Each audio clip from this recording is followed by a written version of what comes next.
137 million? Yes, and if I don't pay up, I'll go to jail for tax evasion. I'm crazy enough to take on Batman, but the IRS, no, thank you. Hey everybody! Welcome to James, the Lester's Express Lane, where we get you out as fast as possible. You can see behind me, we got the document. The Honorable Timothy W. Dorr. Chapter 7. Hearing location. United States Bankruptcy Court. Courtroom 8106 700 Stewart Street. 8th floor, Seattle, Washington. 98101. Hearing date. April 10th. All court stuff has been pushed back until at least April 10th in the state of Washington. Hearing time. 9:30 a.m. Poor DSP is going to have to get up early. Response date, April 3rd, 2020. What is this? Well, this comes from the MidFirst Bank. Motion for relief from stay and memorandum in support thereof comes now MidFirst Bank creditor and moves the court pursuant to 11 U.S.C. whatever that symbol is, 362D, for an order terminating the automatic stay, allowing creditor to proceed with any and all contractual and statutory remedies incident to the interest held by virtue of the note and deed of trust described below and attached as exhibits to this motion and memorandum. That's right. They're trying to get the stay lifted. Now, if, I don't know, the pig roach had shown up to court when he was supposed to on March 5th, this wouldn't be happening. He'd be in the middle of his bankruptcy proceedings. Instead, everything got delayed. Well, since it's delayed, MidFirst Bank's going after him. June 26, 2009, dumbass executed a note in favor of William Revis Mortgage, the original company, not MidFirst Bank, of we got an exact number, $128,627. Nice. But it's the Connecticut condo. We already knew that. Let's see, anything else of interest? Nah. He's filed for protection under Chapter 7 of Title 11 of the United States Code, but we're trying to get rid of that because screw him. As of February 12, 2020, debtors due for the May 1st, 2019 payment. The approximate amount owed under the terms of note is $108. He only paid $20,000 off in 10 years? What? He only paid off $20,000 in 10 years on a $128,000 loan.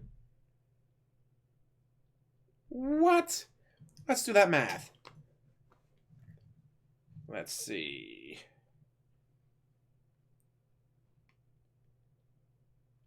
$20,000 divided by... We'll just make it 129, just round it up. He's paid off 15.5% of what he owed. In 10 years.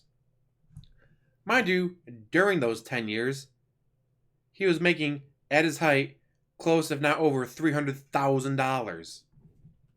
Close, if not over, $300,000. He could have paid the fucker off in like 2 years. Instead, he's an idiot. The approximate amount owed under the terms of note, this is an approximation of the lien, including principal balance plus accrued interest, late charges, escrow shortages.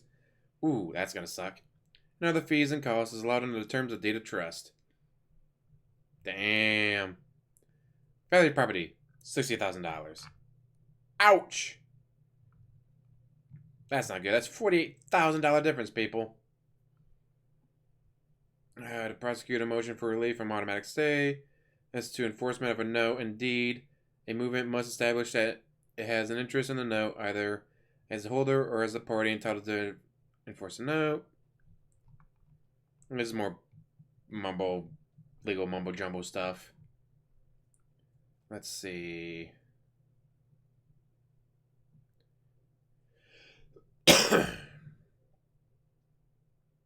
Ooh.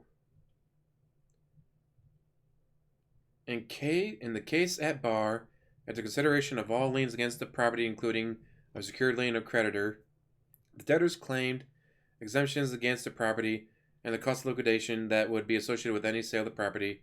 There is no equity for the estate. Because the debtor has filed for protection under liquidation provisions of Chapter 7, there is no reorganization, and thus the property cannot be argued as necessary for an effective reorganization.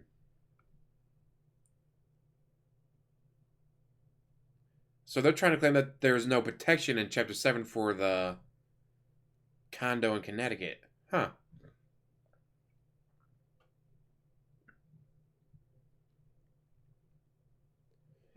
Henry Miller, 734, random stuff from 1984. It's weird to have something that wasn't that when he was born? No, that was been like a year after he was born. Something that happened a year after he was born is gonna fuck him today. Nice. Order terminating the automatic stay. Alternatively, for an order requiring adequate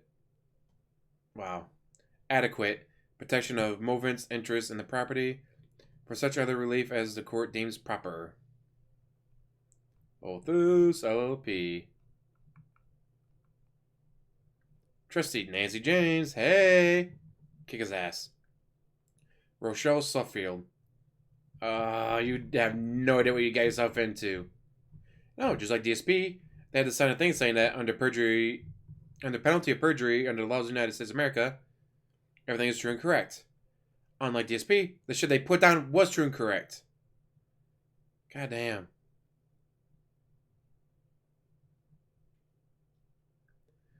Ooh, motion for relief from automatic stay, declaration in support of motion for relief from automatic stay, and all exhibits supporting the motion and declaration on the following individuals. Philip P. Burnell. So they served him on the 16th. Man, no wonder he was salty on Monday. During his Minecraft stream. That's it. I'm not building anything else. Top contributor gets to name something. But if you're not building anything, what are they going to name? Yeah, that's what I thought. God damn, DSP, you really fucked yourself by not showing up to that court date on the 5th. He shows up to the court date on the 5th. They get a few baseline things established. And even with Corona Chan and all that, but it's like, alright, things have been set into motion. You have proven who you are. You have proven that you're filing this. Ooh, ow, that was loud. Base night, just described. Hey. But yeah, but they will have proven that, like, who he is. He's the one that's filing it and all that. That's all the meeting was about. People getting their hopes up way too high for it, including myself, but it's just a case of, who are you? Philip P. Burnell. Do you live at this address? Yes. On this date and time, did you file this bankruptcy? Yes. Are there any creditors here with questions? Probably made first bank, a couple others, but it would have been 10, maybe 15 minutes tops. But he couldn't take 15 minutes at most out of his day to show up to court, sit down, confirm who he is, and stop this from happening. He is such a moron. And lazy. You can't forget lazy. Just wow. Man, $108,000. $128,000, $627 loan. Holy hell. And it's only worth, what was it, $60,000? Yeah, $60,000. All because he wanted to move out and be a big boy. Here's the thing. He was probably already having the inklings of an idea to move to Washington, or Texas, or Florida, just anywhere that wasn't Connecticut. He's probably already thinking about that. Like, I want to get out of Connecticut, guys. So why did you buy a condo? You could have got an apartment, had a 2-year, 1-year, whatever lease. I bet they're like, all right, well, 2 months from now when my lease is over, I better have a house to move into. Goes to Washington, finds the condo. All right, this is where I'm going to move into. All right, well, at the end of this year, the end of the month, my lease is over. Bye. He would have saved himself, I think it's like $1,500, $1,600 a month just from the mortgage, not counting state taxes, not like the property tax stuff, not counting having to do like the upkeep for keeping the electric on, water going, HOA fees. Let's say $2,000 a month. He could have saved himself $2,000 a month. Holy shit. 24 grand a year. That's been like over 4 years since he moved. So it would have been over $100,000. $100,000. So let's see. He doesn't play WWE Champions. He has an apartment instead of the condo. He has 140 grand. He has 131 grand in credit card debt. Huh. He could have paid off his credit card debt and had $9,000 left over to put towards his taxes. Instead, he bought a condo and then immediately moved across the country to Washington without paying for the condo or renting it out or trying to sell it, just nothing. And now, of course, he's $500,000 in debt. Dumbass. Anyways, I had the link to Mr. Hoos Twitter down below. He had the documents and all that there. Check it out. Anyways, as always, thank you for watching. Like, subscribe, comment down below, and have a wonderful day.